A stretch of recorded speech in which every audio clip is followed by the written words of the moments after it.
तर पब्लिक आपलं नियोजन झालं फिरायला जायचं. मग लवकर मेन गेट जवळ आलो कारण इथनं आर्मीची कानवाय लागते. काय वेळानं कानवाय आलो त्यात सामान टाकून आपण बस मधनं लवकर निघालो. मग बरं 4 तासाच्या प्रवासानंतर आपण येऊन पोहोचलो एनजीपी स्टेशन आणि स्टेशनवर आपल्याला गाडी न्यायला येणार होती. गाडी आलो आपण त्यात बसलो आणि निघालो. आपला आधीचा प्रवास 4 तासाचा होता आणि इथनं पुढचा प्रवास आपला 2-3 तासाचा होता. मग अर्ध्यात गेलो आपण नाश्ता करायसाठी थांबलो होतो. मग नाश्ता करून घेतला आणि लवकर निघालो आणि मग बऱ्याच वेळानंतर आपण येऊन पोहोचलो मिरिक लेक वर. आता लेक होती म्हणजे इथं लेकच्या वर एक ब्रिज होता, त्याच्यावर जरा जाऊन फोटो बिटो काढली. त्या ब्रिज वरनं उतरतच होतो तेवढ्यात आपल्याला हे दिसलं.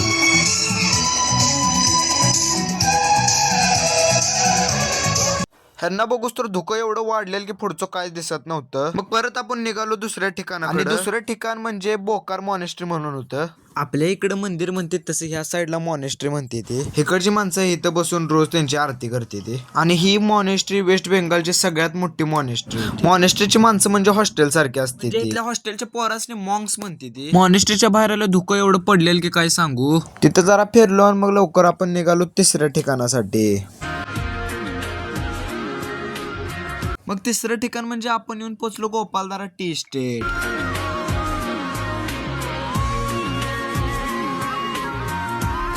टी इस्टेट म्हणजे बघचीला तिकडं नुसतं तुम्हाला चहाची झाडं दिसणार. सगळीकडे चहाची झाडं बघून आपण पण शेवटी निघालो चहा पिण्यासाठी. त्याच्या पुढेच एक हॉटेल होतं त्यात गेलो आणि चहा ऑर्डर करून चहा पिऊन घेतला. आपला ड्रायव्हर काय बाहेरच वाट बघत थांबलेला, त्यांना जाऊन चला म्हणलं पुढच्या ठिकाणावर. पुढचं ठिकाण म्हणजे आपलं होतं नेपाळ बॉर्डर. एकतर आपल्याला गेटच्या आत सोडत नव्हती, पप्पाचं आर्मीचं कार्ड दाखवलं आपल्याला सोडून दिलं. इथं जरा फोटो काढले ना आपण निघालो. इथं काय घ्यायचं म्हणलं तर आपल्या नोटा चालत नव्हत्या म्हणून आपण काहीच घेतलं नाही आणि लवकर तिथनं निघालो. आता जाताना रात्र पण झालते आणि त्यात धुकं एवढं वाढलेलं की पुढचं काहीच दिसत नव्हतं. मग परत शेवटी आपण येऊन पोहोचलो रूमवर. आजच्या व्हिडिओ मध्ये एवढंच. पुढचा पार्ट बघण्यासाठी आपल्या पेजला फॉलो करून नक्कीच ठेवा.